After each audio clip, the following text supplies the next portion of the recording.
எலிஜிபிளான husband மெட்டீரியலாக என்னெல்லாம் தேவைன்னு தெரியுமா? தெரியாது. ஒரு எலிஜிபிளான ஹஸ்பண்ட் ஆகிறதுக்கு என்னென்ன கிரைட்டீரியான்னு தெரியுமா?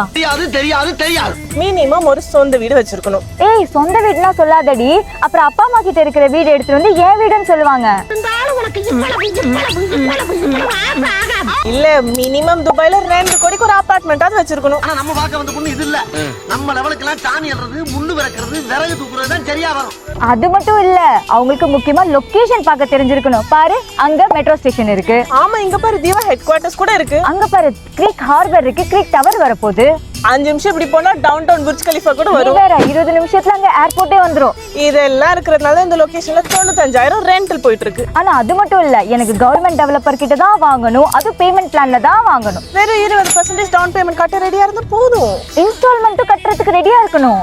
ஆனா மார்கேஜ் சரி, அது கூட பரவாயில்ல, நான் பாத்துக்கிறேன். சரி, இதெல்லாம் பண்ணாதான் ஒருத்தர் எலிஜிபிளான ஹஸ்பண்ட் மெட்டீரியலா இருக்க முடியும். அப்ப நீங்க எலிஜிபிளான ஹஸ்பண்ட் மெட்டீரியலா இருக்கீங்க அப்படின்னா கமெண்ட்ல ஹஸ்பண்ட்னு டைப் பண்ணுங்க. துபாயில நீங்க அபார்ட்மெண்ட் வாங்க, நாங்க ஹெல்ப் பண்ணி உங்க வாழ்க்கையை மாத்தி காட்டுறோம். அதுக்கு மறக்காம கீழே இருக்க நம்பருக்கு கால் பண்ணிருங்க. ஹலோ, துபாயா?